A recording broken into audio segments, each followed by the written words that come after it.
Hi, it's Susan here and welcome to In the Craft Room. Today we received issue number 9 of the Peter Rabbit Patchwork Quilt and we're going to be making the Flopsy Bunnies character square. With issue number 9 you receive another piece of the Bonder web, the blue gingham check backing fabric, a brown piece and a white piece of fabric, and also this silver mink for the silhouette outlines of the Flopsy Bunnies. But I'm not going to be using this for their silhouette. I'm going to be using a pink floral. Like with all of our character squares, I'm going to be opening up the magazine and looking for the template to draw onto the Bonder web. And that's template number 1. My first step is to trace this onto the Bonder web. We're going to be tracing on the shiny side. The template number 1 is a reverse image of the final character square.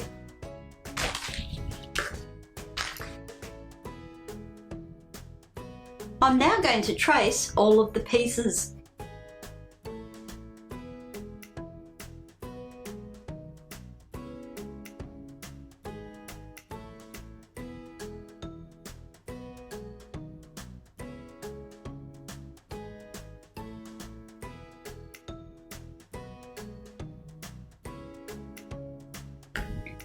Our pieces are all traced. Now to make sure that they're all numbered.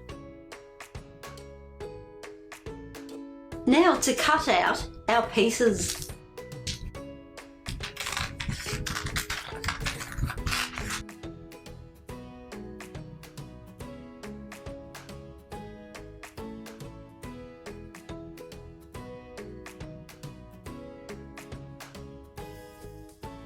Our pieces are cut out. It's time to get the iron out, heat it up and press our fabrics. So before we iron our Bonder web pieces onto the fabric, I'm going to give all of our fabric a good press to get rid of all the creases. It's now time to iron on our Bonder web pieces onto the fabric.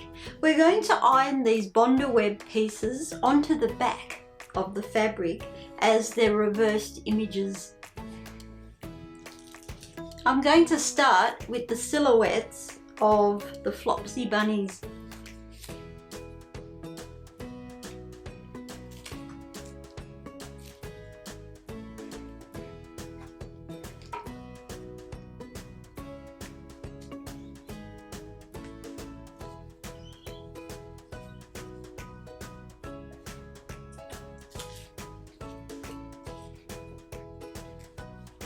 These are ironed on, good and proper. It's now to iron the tails onto the white.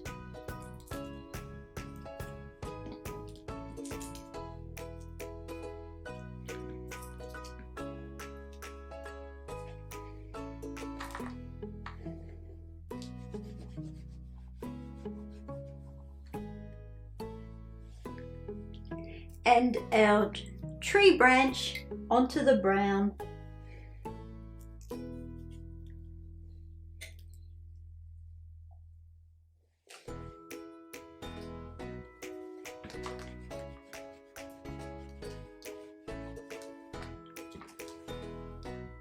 It's time to cut out all of our individual pieces.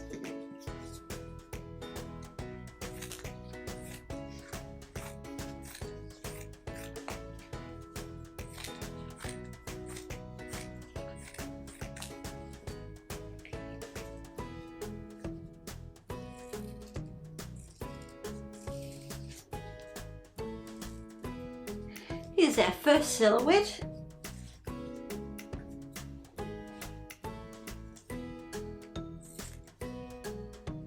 Our next step is to trace the guidelines onto our backing fabric. I'm not going to do that.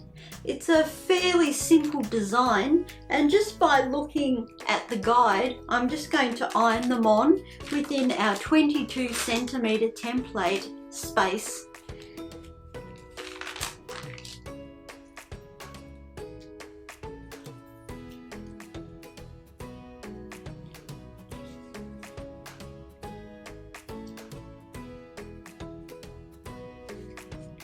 I'm going to start with the branch and work my way down. Don't forget to take the Bondaweb backing off before you iron it on.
So here we have our Flopsy Bunnies character square.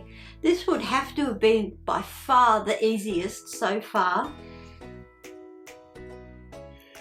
and the quickest. Due to its simplicity, as I mentioned before, I didn't draw in the guidelines. It fits beautifully in our 22 centimeter template square. So here we have our Flopsy Bunnies. They're all ironed on securely, and our next step is to stitch around the pieces. But I'm not going to embroider in the leaves. I've got these little flowers which are like blossoms, and they're very similar to the flowers in the bodies of the Flopsy Bunnies. My next step is to secure these little flowers in place with a tiny piece of Bondaweb. So what I'm going to do is I'm going to cut out a really tiny little square of Bondaweb and iron it onto the flowers, remove the backing, and then press again and position them into place before I stitch. Our Bondaweb, which acts as a bit of a double-sided tape onto our flowers, has been ironed on. I'm going to remove the backings and press them in their position. So our blossoms have been ironed down into place. It's just to pop them in their position. I am going to stitch the flowers when I stitch around the bunnies. So here we have our spring version of the Flopsy Bunnies.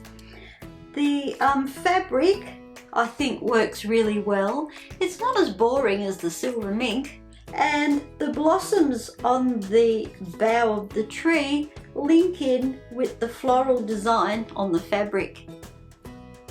I really enjoyed making this one. It was really quick and easy.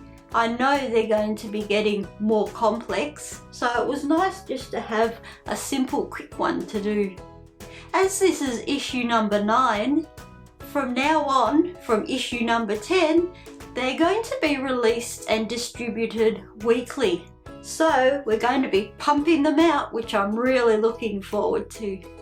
Thank you for joining me in the craft room. Next time we're going to be stitching around the bunnies and adding in their whiskers and details. Don't forget to like and subscribe. See you next time. Bye.